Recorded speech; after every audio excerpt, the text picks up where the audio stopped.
자, 여러분, 일단 먼저 양해를 구하겠습니다. 제가 상세하게 설명하면 상세하게 설명할 수 있는데, 그러려면 거의 한 학기를 해야 돼요.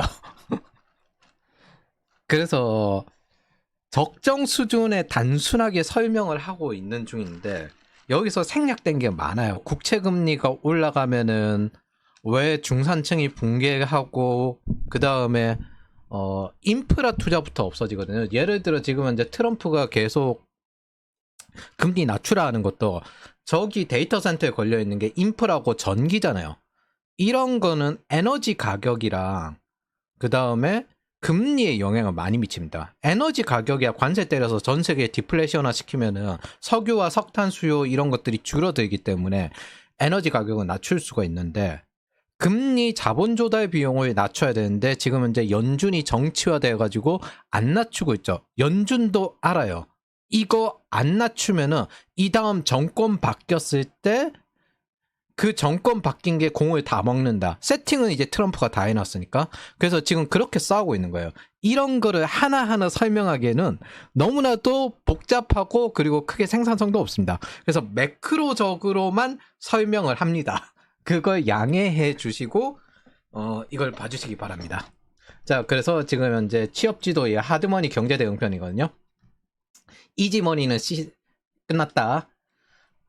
여러분들이 흔히 해칭에 대해서 잘 안 하는 경향이 있어요. 예를 들어 투자를 엄청 하잖아요. 트렌드 팔로워도 엄밀히 따지면은 그게 투자가 저렇게 일어나는데 저게 경쟁력을 갖추고 저쪽으로 합류하지 않으면 상대적으로 위험해집니다. 그래서 일종의 해칭의 의미로 구글이 따라가고 메타가 따라가고 이런 거랑 같은 겁니다. 오픈 AI가 뜨니까 그록도 따라가고 구글도 따라가고, 그런 것처럼 그 시장이 가지 않으면 JP 모건조차도 스테이블 코인, 블록체인 이쪽에 들어가지 않으니까 위험하다고 따라갔잖아요. 마음에 안 들지만 어쩔 수 없다고. 그런 식으로 따라가야 되는 순간이 있습니다. 그게 이제 성장하는 경우고요. 반면 수익률을 개선하는 시기, 지금 이제 한국 같은 상황이죠. 위기 대응 해칭을 하지 않으면 위험합니다. 그래서 우리가 뭘 샀죠? 달러와 금을 많이 샀죠.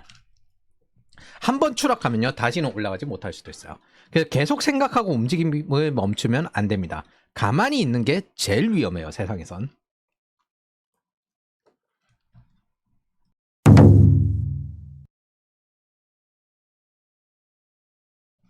자, 미국의 이지머니 시대가 끝났다. 이게 미국의 이지머니예요. 미국의 이지머니가 어떻게 전 세계 국채 금리를 낮추고 대중 소비를 활성화시키고 우리가 그간의 것을 겪어왔는지, 이것들을 순서대로 이야기할 겁니다.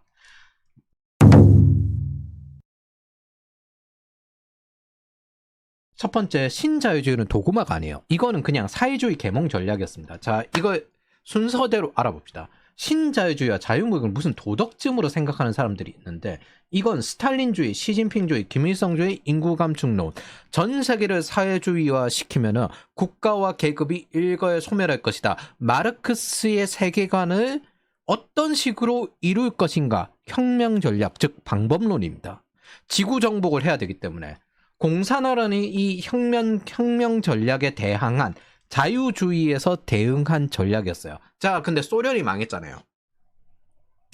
보자, 이제 대장은 날아갔고 나머지는 저기 못 사는 중국이랑 저기 북한이랑 저런 것도 있는데, 얘들이랑 힘으로 전쟁을 하기에는 좀 그렇고, 어떻게 하면 전향을 시킬까? 그렇다고 얘네들 정체성적인 거니까 포기할 리는 없고 라는 공략 전략이었습니다. 그 전략이 뭐였냐? 해당 국가는 자유무역 아래에서 중산층이 성장하게 될 것이고, 뭐 영국과 자유무역을 하는 나라들은 무조건 성장하게 될 것이다. 미국과 자유무역을 하는 나라는 무조건 성장하게 될 것이다. 그러니까 이렇게 자유무역을 성장시키면 중상층은 거기서 성장을 했기 때문에, 혜택을 받았기 때문에 투표를 요구하며 자유화될 것이다 라는 전략이었습니다. 독일이 자유화되고 유럽 대륙이 자유화될 거라는 허황된 전략이죠. 자, 현실을 봅시다. 1억이라는 중국 공산당원과 그 가족은 3억이 중산층이 되어서 선거권 자유주의를 요구했습니까? 아닙니다. 오히려 중국 공산당의 착취에 동조해서 자기도 같이 합니다.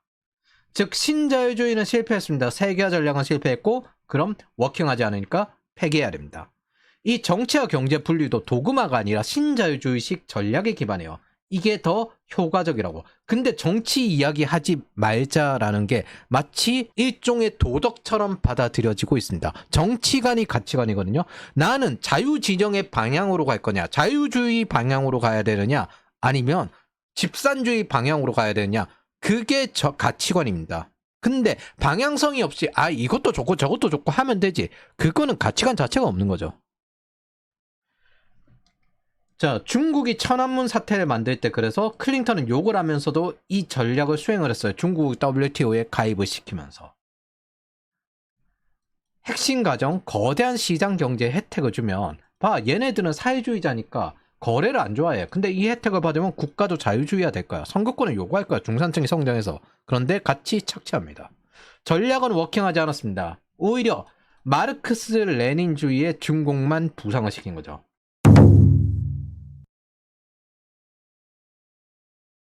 무엇보다 작은 정부를 추구한다는 이 신자유주의는 심지어 유럽에서조차도 제대로 작동하지 않았습니다. 유럽은 케인즈주의를 계속 지속하면서 큰 정부를 유지했고요.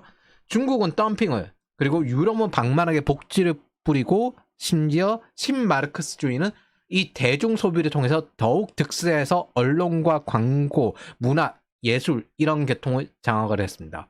결국 유럽은 방만하게 복지를 뿌리면서 안보는 미국에 의존하고 미국에 수출하면서 미국 기업에 규제를 하는 그런 형태의 태도를 갖추게 되었습니다. 신자유주의에서 큰 정부는 가장 큰 이익을 얻었고 미국이 뿌리는 돈을 통해서 성장했습니다. 그러나 자유화되진 않았습니다. 이 가정은 모두 틀렸던 겁니다. 오히려 사회주의자가 늘어났습니다.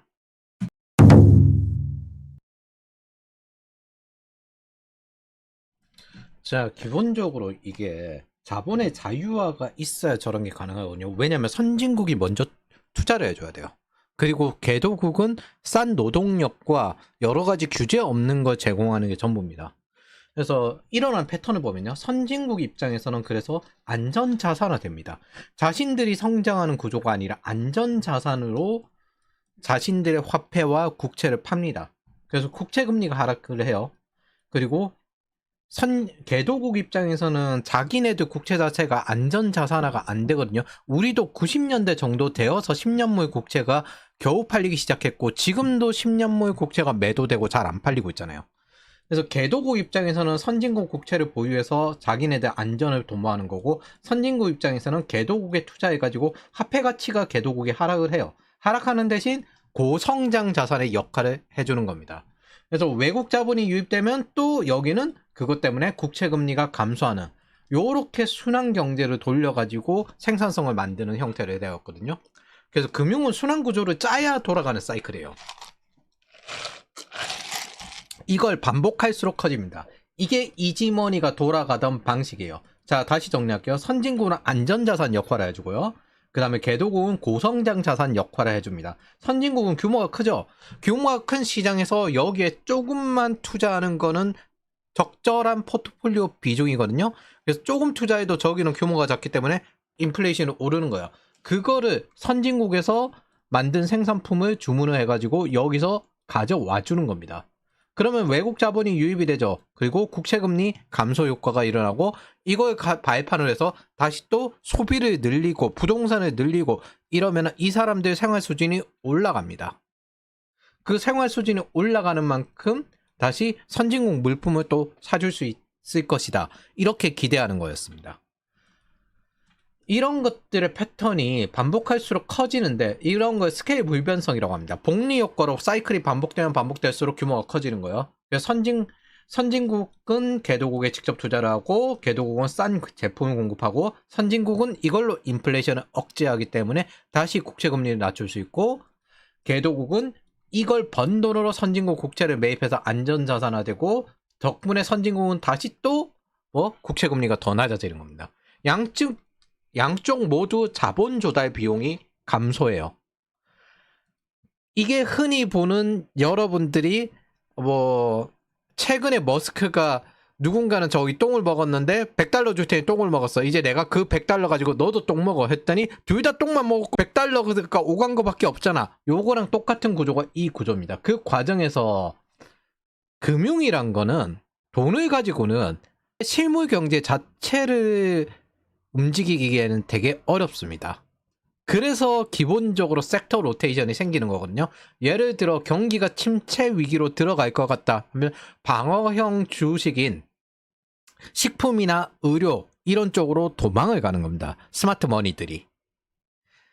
그리고 정부는 할 수 있을 것이다 믿는 게 지금 현재 이재명 정부죠. 그 케인즈주의자들은 꼭 지들은 할 수 있을 것이다 믿는 척 하는데 사실 믿는 것도 아니고 지네들 부동산 올라가니까.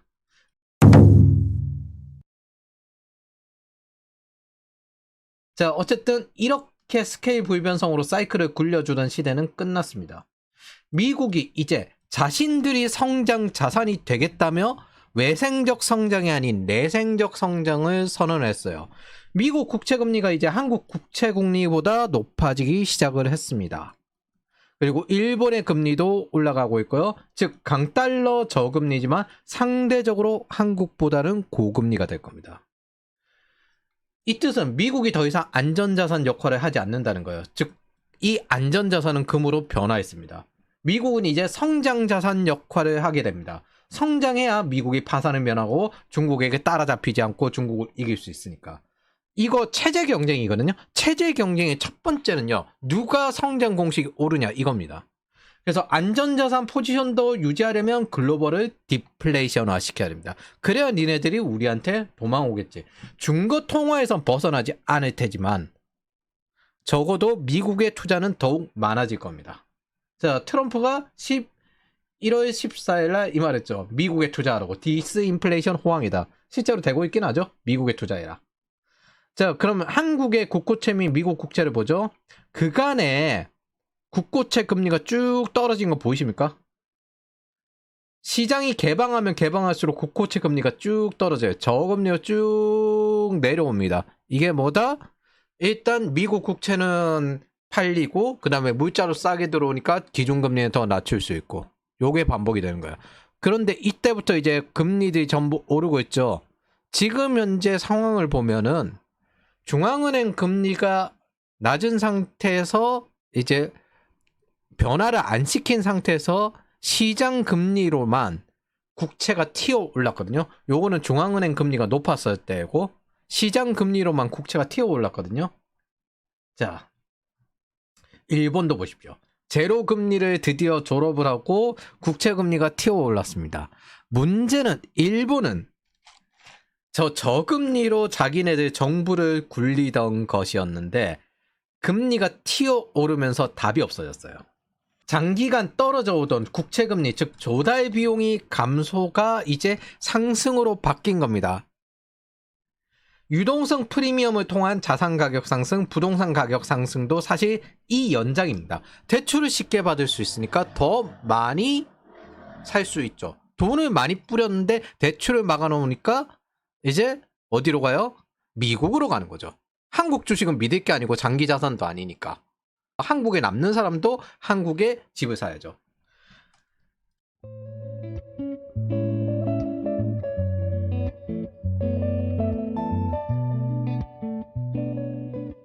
ROIC가 상승한다, 유동성이 상승했을 때, 수익률이 되었을 때, 외기 하락할 때, 요것들이 지금 현재 우리가 봐왔던 기간들입니다. 양적 완화의 기간들, 서브프라임 이후의 기간들이죠. 미국 입장에서는 수입한 국가가 하는 국채 매입으로 금리가 크게 상승하지 않았어요. 이건 2009년 이후 양적 완화에서도 금리가 하락했던 걸 볼 수가 있습니다. 자, 2009년쯤에 이게 미국이 서브프라임이 났거든요. 리먼 브라더스 파산이라. 그런데도 불구하고 금리가 계속 떨어졌죠. 이 뜻은 뭐다? 이때 ROIC 상승했고 외근 하락했고 요 구조로 미국 경제가 돌아갔고 오바마는 이걸 이용해서 미국 경제를 다시 재기시켰다. 이건 1949년까지 포함해서 보면 생각보다 다이나믹합니다. 이게 미국 10년물 국채 금리입니다. 그냥 이자율입니다. 여기서부터 쭉 떨어져 왔어요. 1980년대 이쯤 때부터 쭉 떨어져 와서 2019년에 최저점을 찍고 튀어 올랐습니다. 4.25로. 이제부터 금리가 올라가는 구조이기 때문에 단기 국채들이 나름의 역할을 할 겁니다. 이자를 이렇게 주잖아요. 그리고 이런 구조에서 GDP 나오도 빠르게 튀어 올랐는데 지금은 이제 미국 경제가 좋죠. 5.3% 추정치로 올라갔습니다. 이게 우리가 지난 기간, 신자유주의 기간 동안 봐왔던 거고, 이제 싼 조달 비용은 없을 거라는 겁니다.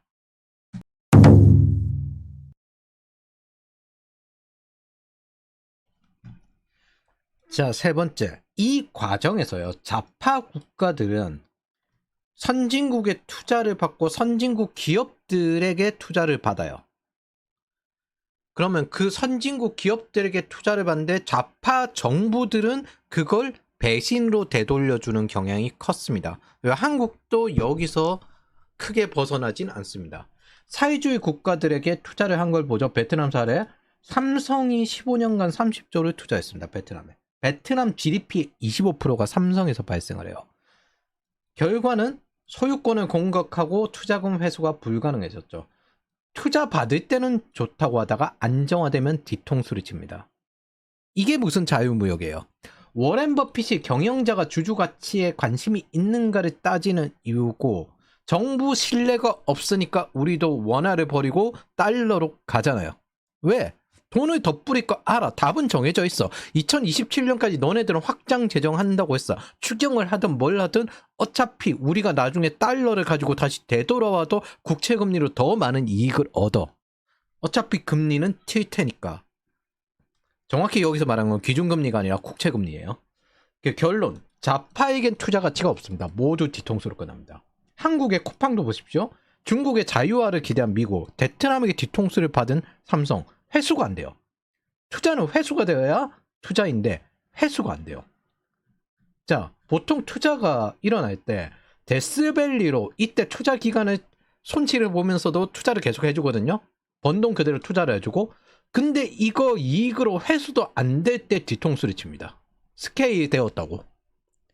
얘네들은 좌파 족속들은 투자나 대출은 당연한 것처럼 여기고요. 얘네들 신용사면 이렇게 시키는 것들은 내가 당연히 그거 받아야지, 이런 족속으로 해서 약자 포지션으로 악자 행위를 합니다. 좌파들에게 투자를 하거나 관심을 주거나 이런 것들은 항상 뒤통수로 돌아옵니다.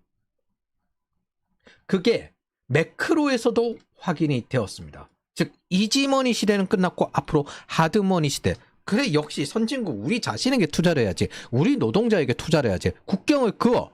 우리 노동자에게 투자를 할 거야. 이런 식으로 돌아갈 겁니다. 사회주의를 무력 없이 자유주의화 시키려는 목적으로 시작한 신자유주의 전략은 워킹하지 않습니다. 오히려 자유진영의 적을 강화시키고 있습니다. 무엇보다 이 사회주의자들은 투자에 대한 신용이 없습니다. 투자 받을 때는 좋다고 하면서 투자금을 회수하지도 못하는데 그날에 벌어서 뜯어간다라고 합니다. 쿠팡도 지금 현재 그런 상황이죠. 자, 여러분들 팬데믹 기간 동안 여러 가지 B2C 서비스들 다 죽었죠? 근데 그것들 생존할 수 있게 도와준 게 쿠팡의 일자리고, 저 지방에 있던 물류 창고들 제대로 대우도 못 받던 걸 개선한 게 쿠팡이고, 저것들 특징이 뭐냐면 젊은이들이잖아요. 민주노총의 특징이 있어요. 한수원 노조도 그렇고 쿠팡 노조도 그렇고 민주노총이 아닌 노조에 대해서 대단히 세게 공격합니다. 한국노총은 그나마 대항이 가능한데 민주노총이 아닌 노조는 적극적으로 조지는 경향이 있습니다. 자, 그래서 이런 족속들, 좌파 족속들에게 안정성을 제공할 가치는 없습니다. 우리 현실적으로 이야기해 봅시다. 지금 이재명 반대한 쪽이 부동산 있고 잘 사는 강남 쪽이잖아요. 그거 사실 절제죠. 이재명처럼 저렇게 유동성 프리미엄 만들어 놓으면 돈 벌기 더 편해요. 잉여 현금으로만 남아도 채권, 단기 채권 사면은 이자를 더 많이 주는데, 저도 한국 주식으로 4월 달부터 많이 먹었어요. 먹고 난 다음에 달러가 1410원 넘어갈 때 그때 다 팔고 전부 달러로 전환해서 금 샀어요. 편해요. 훨씬 더 편해요. 이걸 첫 번째는 이대로 가면 대한민국 망하니까, 두 번째는 아니 나는 어쨌든 잘 사는데 저희 다 죽을 필요가 있냐, 이런 절제적인 의미에서 이거 하지 말라고 하는 거지. 근데 그거 문재인 때 한 번 했고 그래 모를 수 있지 하고 한 번 절제라고 용서를 했죠. 그리고 지금 다시 이겁니다. 인플레이션 잡은 사람한테 총질하면서 겨우 잡아놨는데 다시 인플레이션 올려야 되겠다 이러고 있습니다. 지금 그게 이 결과라고요. 그러면 스스로 절벽으로 뛰어내리는 걸 막아야 되겠습니까? 아니면 절벽으로 뛰어내리는 걸 내버려 두고 있다가 나중에 거기에 미사일과 폭탄을 던져야 되겠습니까? 후자예요, 후자. 도대체 언제까지 반성해달라고 매달릴 겁니까? 이건 그냥 순전히 절제의 의미였을 뿐입니다. 그걸 지난 기간 동안 보수 코퍼레티즘 이 MB가 X865를 살려냈고요. 카드 버블과 부동산 2배가 올라서 집도 못 구할 때 서울 외곽 개선하면서 부동산을 공급해줬습니다. 교통을 개선해줬습니다. 그리고 박근혜 정권에서 유치원이나 이런 보육 시스템을 최대한 제공을 해가지고 아이를 키울 수 있게 해줬어요. 그 결과가 저겁니다. 전부 감옥 갔잖아요. 전부 탄압됐잖아요. 계몽이 됩니까? 안 됩니다. 즉 스스로 나락을 가는 거에다가 내버려 두고 있다가 저 밑에서 기어 오르려고 하면 거기다가 폭탄을 던져내야 되는 겁니다. 매 순간. 그걸 관리를 해야 돼요. 우리가 해야 되는 거는 밟아야 되는 거였습니다. 그래야 정상적으로 계단을 타고 사다리를 타고 올라오지, 저런 식으로 발목 잡아서 올라오지 못하게 만들었어야 했습니다.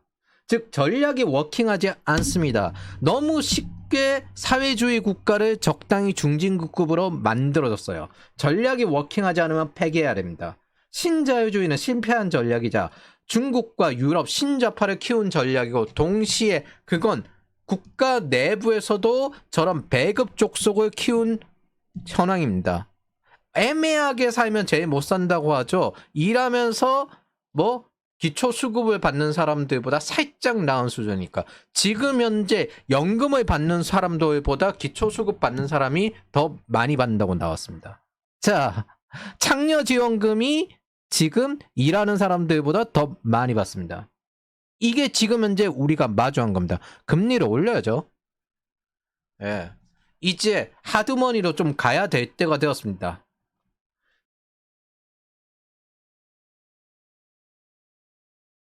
신자유주의는 전략이었는데 그 전략이 완전히 실패했다는 거죠. 전략의 목적은 거대한 시장 경제의 혜택을 얻으면 사회주의자들도 자유주의화 될 거다. 자, 국가 내부에서 자유주의화 되었습니까? 국가 외부에서 국가가 자유주의화 되었습니까? 이 순진한 황금률 전략, 게임 이론에서 완전히 반대쪽에 속하는 전략은 실패했고요. 왜 고대부터 부자들이 투자를 하기 전에 투자를 받는 자들의 인격을 따지는지 알 수 있습니다. JP 모건이 연준 역할을 할 때 이 말을 했습니다. 누굴 살리고 누굴 죽일지 오직 그 당사자의 인격에 달려있다. 전략이 워킹하지 않습니다. 이지머니는 끝났고 대중소비 시대는 끝났고 하드머니와 이제 B2G, B2B가 돈을 써야 되는 시대가 올 것입니다. 그런데 저기 부채가 많네? 부채가 많은 국가들이 과연 저렇게 돈을 써대면 국채금리가 올라갈 테고, 그렇다고 전쟁을 방치할 수는 없으니까 다시 또 돈을 써야 될 테고, 중산층은 무너지게 될 겁니다. 잉여 현금 흐름 이상 돈이 있는 사람과, 그리고 일을 제대로 할 수 있는 골드 컬러급만 살아남게 될 겁니다. 그게 자기들이 스스로 만든 재앙입니다. 이지머니는 제조업 기반의 마르크스 레닌 국가를 키우고 문화예술, 언론으로 진출한 신좌파들만 강화시켰습니다. 그렇게 일하는 청년 세대가 망한, 희생당한 세대가 나온 게 지금입니다. 왜? 일의 생산성은 이 청년 세대가 제일 높으니까. 그리고 하드머니는 앞으로 자유주의자, 일하는 자를 강화시킬 겁니다. 신자유주의는 자유주의자를 위한 전략이었어야 됩니다. 전 세계가 자유화되었다. 그런 전략이었어야 됩니다. 근데 신자유주의 전략은 실패였습니다. 좌파는 적응했고 자유주의자를 약화시키고 사회주의자를 강화시켰습니다. 우리는 사회주의자와 싸워야 합니다. 이것만 나왔어요.